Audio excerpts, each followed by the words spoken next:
बिस्मिल्लाहिर्रहमानिर्रहीम। अस्सलामुअलैकुम नाजरीन गिरामी, आपने किस्सा मलका बिल्कीस सुन रखा होगा, और अगर आप उसके मुख्तलिफ मंदरजात का ज़िक्र नहीं जानते और नहीं जानते कि कुरान पाक की सूरा नमल में किस तरह से तज़किरा किया गया है उस वाक़े का और आगाज़ किस तरह से किया गया है, आज की इस वीडियो में हम आपको उस वाक़े के बारे में बताएंगे और मलका बिल्कीस के तख्त को किस तरह से पलक झपकते में हज़रत सुलेमान अलैहिस्सलाम के पास लाया गया, उस बारे में भी आपको आगाह किया जाएगा। लेकिन अगर आपने अभी तक हमारे चैनल को सब्सक्राइब नहीं किया तो सब्सक्रिप्शन का बटन दबाकर सब्सक्राइब कर लीजिए। सूरह नमल की आयत का तर्जुमा है, फिर एक मौका पर सुलेमान ने परिंदों का जायज़ा लिया तो कहने लगे, क्या बात है, मुझे हुदहुद नज़र नहीं आ रहा, क्या वो कहीं गायब हो गया है? ऐसी ही बात हुई तो मैं उसे सख्त सज़ा दूंगा या उसे ज़िबाह कर डालूंगा या वो मेरे सामने कोई माकूल वजह पेश करे। थोड़ी ही देर गुजरी थी कि हुदहुद आ गया और कहने लगा, मैंने वो कुछ मालूम किया है जो अभी तक आपको मालूम नहीं। मैं सबा से मुतअल्लिक एक यकीनी खबर आपके पास लाया हूँ। मैंने देखा कि एक औरत उन पर हुक्मरानी करती है जिसे सब कुछ अता किया गया है और उसका तख्त अजीमुश्शान है। मैंने ये भी देखा कि वो खुद और उसकी कौम अल्लाह को छोड़कर सूरज को सजदा करते हैं और शैतान ने उनके लिए उनके अमाल को आरास्ता करके उन्हें राह हक से रोक दिया है, लिहाजा वो राह हक नहीं पा रहे। उस अल्लाह को सजदा नहीं करते जो उन चीज़ों को निकालता है जो आसमानों और ज़मीन में पोशीदा हैं, और वो सब कुछ जानता है जिसे तुम छुपाते हो और जिसे ज़ाहिर करते हो। अल्लाह ही है जिसके सिवा कोई इलाह नहीं, वही अर्श अजीम का मालिक है। सुलेमान ने कहा, हम अभी देख लेते हैं कि तू सच कह रहा है या झूठा है। ये मेरा ख़त ले जा और उनकी तरफ फेंक दे, फिर उनसे हट कर देख कि वो क्या जवाब देते हैं। सबा की मलका कहने लगी, ए अहले दरबार, मेरी तरफ एक बड़ा अहम ख़त फेंका गया है और वो ये है, शुरू अल्लाह के नाम से जो बड़ा मेहरबान निहायत रहम वाला है, ये कि मेरे मुकाबले में सरकशी इख्तियार न करो बल्कि फरमा बरदार और मुती होकर मेरे पास आ जाओ। ये ख़त सुनकर मलका कहने लगी, ए अहले दरबार, मेरे इस मामले में मुझे मशवरा दो। जब तक तुम लोग मेरे पास मौजूद ना हो मैं किसी मामले को तय नहीं किया करती। दरबारी कहने लगे, हम बड़े ताकतवर और सख्त जान हैं, सख्त जंगजू हैं, मगर मामले का इख्तियार तो आप ही को है। आप खुद ही गौर करें कि आप हमें क्या हुक्म देती हैं। मलका कहने लगी, बादशाह लोग जब किसी इलाके में दाखिल होते हैं तो उसे उजाड़ देते हैं और वहाँ के मुअज़्ज़िज़ीन को ज़लील बना देते हैं, और यही कुछ ये लोग भी करेंगे। मैं इनकी तरफ कुछ तोहफ़ा भेजती हूँ, फिर देखूँगी कि मेरे भेजे हुए आदमी क्या लाते हैं। मैं तजर्बे के तौर पर इनकी तरफ कुछ तोहफ़ा भेजती हूँ, फिर देखूंगी कि मेरे भेजे हुए आदमी क्या जवाब लाते हैं। इनके पास वापस चले जाओ, हम इन पर ऐसे लश्करों से चढ़ाई करेंगे जिनका वो मुकाबला न कर सकेंगे, और उन्हें जलील करके वहाँ से निकाल देंगे और वो हमारे सामने पस्त होंगे। अब सुलेमान ने अपने दरबारियों से कहा, अहले दरबार, तुम में से कौन है जो उनके मुती होकर आने से पहले पहले मलका का तख्त मेरे पास उठा लाए? एक द्योहेकल जिन ने कहा, आपके दरबार को बर्खास्त करने से पहले मैं उसे ला सकता हूँ। मैं इस काम की पूरी कुव्वत रखता हूँ और अमानतदार भी हूँ। फिर एक और शख्स जिसके पास किताब का इल्म था कहने लगा, मैं ये तख्त आपको आपकी निगाह लौटाने से पहले ही लाए देता हूँ। फिर जब सुलेमान ने उस तख्त को अपने पास रखा हुआ देखा तो पुकार उठे, ये मेरे परवरदिगार का फजल है ताकि वो मुझे आजमाए कि मैं शुक्र करता हूँ या नाशुक्री, और जो शुक्र करता है तो उसका शुक्र उसके अपने लिए ही मुफीद है, और अगर कोई नाशुक्री करे तो मेरा परवरदिगार उसके शुक्र से बेनियाज है और अपनी ज़ात में बुजुर्ग है। फिर दरबारियों से कहा, उसके तख्त का हुलिया तब्दील कर दो, हम ये देखेंगे कि आया वो सही बात तक पहुंचती है या उन लोगों से है जो राह रास्त पर नहीं आ सकते। फिर जब मलका मुती होकर आ गई तो सुलेमान ने उससे पूछा कि आज तुम्हारा तख्त भी इसी तरह का है? वो कहने लगी, ये तो गोया हूबहू वही है, और हमें इससे पहले ही हकीकत हाल मालूम हो गई थी और हम फरमाबरदार हो गए थे। मलका को ईमान लाने से उन चीज़ों ने रोक रखा था जिन्हें वो अल्लाह के सिवा पूजती थी, क्योंकि वो एक काफिर कौम से थी। उस मलका से कहा गया कि महल में चलो। जब उसने देखा तो समझिए पानी का एक हौज है। सुनात से अपनी पिंडलियों से कपड़ा उठा लिया। सुलेमान ने कहा, ये तो शीशे का चिकना फर्श है। तब वो बोल उठी, ऐ मेरे परवरदिगार, मैं सूरज की पूजा करके अपने आप पर जुल्म करती रही हूँ, और अब मैंने सुलेमान के साथ अल्लाह रब्बुल आलमीन की अताअत कबूल कर ली। तफसील व वजाहत का अगर जिक्र किया जाए तो हज़रत सुलेमान अलैहिस्सलाम को किसी मौके पर हुदहुद की ज़रूरत महसूस हुई। हुदूद के मुतालिक मशहूर है कि जिस मकाम पर पानी सतह ज़मीन से नज़दीक तर हो उससे मालूम हो जाता है। अल्लाह बेहतर जानता है कि उन्हें यही ज़रूरत थी या कुछ और थी। उन्होंने परिंदों के लश्कर में हुदहुद को तलाश किया, लेकिन वो वहाँ न मिला। आपको इस बात का सख्त रंज हुआ और फरमाया कि या तो वो अपनी गैर हाजिरी की कोई माकूल वजह पेश करे, वरना मैं उसे सख्त सज़ा दूंगा या ज़िबा ही कर डालूंगा। हज़रत सुलेमान अलैहिस्सलाम की सल्तनत फ़लस्तीन, मशरक़, उर्दन और इसके साथ साथ शाम के कुछ इलाके में थी। अफ्रीका में भी हबशा और मिस्र का कुछ हिस्सा आपके ज़ेर नगी आ गया था, लेकिन जनूबी यमन का इलाका आपकी सल्तनत से बहुत दूर था।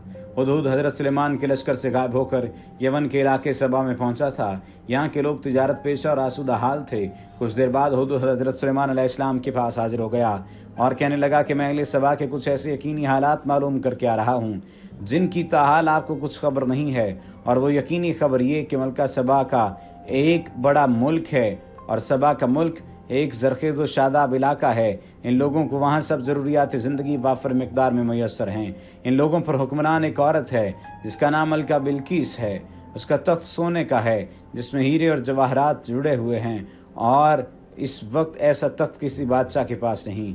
मजहबी लिहाज से ये लोग मुशरिक और आफ्ताब परस्त हैं और अपने इस मज़हब पर खुश और नाज़ा हैं। सूरज परस्ती को नेकी और सवाब का काम समझते हैं।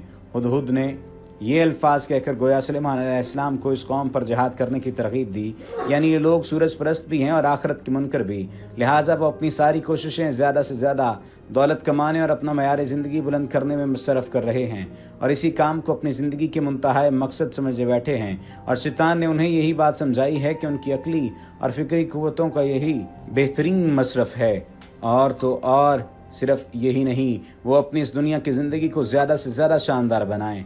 हुदहुद ने मलका सबा के मुताल्लिक़ ये यकीनी खबर दी थी कि उसका अर्श अज़ीम है। अल्लाह ताला ने फरमाया, अर्श अज़ीम तो सिर्फ अल्लाह का है, उसके अर्श के मुकाबले में किसी का तख्त अज़ीम नहीं हो सकता। नहीं अल्लाह के मुकाबले में आफ्ताब या दूसरी अशिया को इलाह कहा जा सकता है या किसी ऐसी चीज़ को सजदा किया जा सकता है। सुलेमान अलैहिस्सलाम ने हुदहुद का जवाब या उसकी माजरत सुनकर फरमाया, मैं तुम्हें एक ख़त लिख कर देता हूँ, ये ख़त ले जाकर दरबार में मिले और उसके दरबारियों के सामने फेंक दो। फिर इंतज़ार की खातिर एक तरफ हट जाओ, फिर देखना कि इस ख़त का उन पर रद्द-ए-अमल क्या होता है, और वापस आकर मुझे उस रद्द-ए-अमल के मुताबिक इत्तला भी दो। इससे जहाँ ये बात मालूम हो जाएगी कि इस यकीनी खबर को हम तक पहुँचाने में कहाँ तक सच्चे हो, वहाँ उन लोगों के रद्द-ए-अमल से ये भी मालूम हो जाएगा कि वो लोग किस ज़हनीत के मालिक हैं। जिस वक्त नामंबर हुदहुद ने यह ख़त दरबार में मलका सबा के सामने फेंका, उस वक्त वो सूरज की इबादत के लिए तैयारी कर रही थी। इस ख़त ने उसे अजीब किस्म की कश्मकश में मुब्तला कर दिया, क्योंकि यह ख़त कई पहलुओं से बहुत अहम था। मसलन एक ये कि यह ख़त उसे गैर मामूली तरीके से मिला, यानी यह ख़त किसी मुल्क के सफारतखाने की मार्फत नहीं बल्कि एक नामावर परिंदा के ज़रिए मिला। दूसरा ये कि यह ख़त किसी मुल्क के सफारतखाने की मार्फत नहीं था, किसी मामूली दर्जा के हाकिम से नहीं बल्कि शाम व फ़लस्तीन के अजीम फरमारवा की तरफ से मौसूल हुआ था। तीसरा ये कि यह ख़त रहमान और रहीम के नाम से शुरू किया गया था कि इन नामों से ये लोग कतन मुतारिफ न थे। और चौथा ये कि इसे इंतहाई मुख्तसर से ख़त में मलका से मुकम्मल अताअत का और फिर उसके बाद हज़रत सुलेमान अलैहिस्सलाम के पास हाज़िर होने का मुतालबा किया गया था, और ये भी बतला दिया गया था कि मेरे मुकाबले में सरकशी का राह इख्तियार न करना वरना नुकसान उठाओगे। पाँचवीं ये कि अंदाज़े तखातुब ऐसा था जिसमें किसी किस्म की कोई लचक न पाई जाती हो।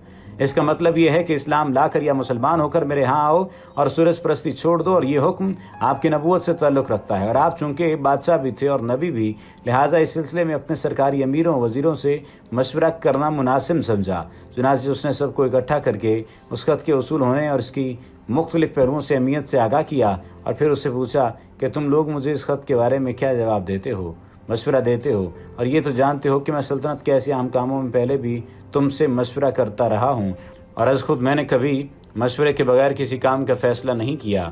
मलका के मुशीरों और दरबारी लोगों ने वही जवाब दिया जो आम तौर पर दरबारी लोग दिया करते हैं। ये वो अपने जहन पर बार डाल कर कोई दानिशमंदाना जवाब देने के आदी होते हैं, और ना ही वो अपने सर को जिम्मेदारी डालना पसंद करते हैं। उसे रजी हुजूर कहना और अपने आप को हुक्म के बंदे साबित करना चाहते हैं, और यही कुछ उन लोगों ने भी किया कि हमारी खिदमात हाजिर हैं, हम ज़ोर आवर भी और लड़ाई का फ़न भी खूब जानते हैं। ताहम ये फ़ैसला करना कि सुलेमान से जंग करनी चाहिए या मुती फरमान बन जाना चाहिए आप ही की सवाबदीद पर मुनहसर है। खैर, हम जिक्र कर रहे थे वो ताइफ ले जाने का। जब ये वफ़द ताइफ लेकर हज़रत सुलेमान अलैहिस्सलाम के पास हाजिर हुआ तो आपने ये तोहफ़े कबूल करने से इनकार कर दिया और उन्हें वाज़ेह तौर पर बतला दिया कि माल दौलत से मुझे कोई गरज नहीं है, ना ही मैं माल दौलत की रिश्वत लेकर अपने इरादे से बाज रह सकता हूँ। मैं दौलत करके क्या करूँगा। وہ تو میرے پاس پہلے ہی تم سے بہت موجود ہے۔ یہ تمہارے تحفے تمہیں ہی مبارک ہوں۔ تمہارے لیے صرف 2 صورتیں ہیں کہ تم مسلمان ہو کر میرے پاس آ جاؤ، اور اس صورتحال میں تمہارا ملک تمہارے ہی پاس رہے گا۔ مجھے کوئی اپنی سلطنت بڑھانے کا شوق نہیں، بلکہ میں شرک کا استحصال کر کے تمہیں اللہ کا فرما بردار بنانا چاہتا ہوں۔ ورنہ پھر دوسری صورت پر یہ ہے کہ ہم تم پر ایک زور آور حملہ کریں گے، اور اس کے ذریعے سے جس کی تم تاب نہ لا سکو گے۔ اس صورت میں تمہارا جو حشر ہو سکتا ہے وہ تم خود ہی سمجھتے ہو۔ یہاں درمیان میں ایک خلا ہے جسے مخاطب کے فہم پر چھوڑ دیا گیا، اور وہ یہ کہ جب یہ وفد واپس آیا تو طائف کی واپسی اور حضرت سلیمان سے گفتگو کی تفصیلات ملکہ سبا نے سنی تو انہیں اچھی طرح معلوم ہو گیا کہ حضرت سلیمان کو دنیا دار بادشاہ نہیں، وہ آپ کی شان و شوکت اور اس کے ساتھ ساتھ خدا ترسی کی قصے پہلے بھی سن چکی تھی۔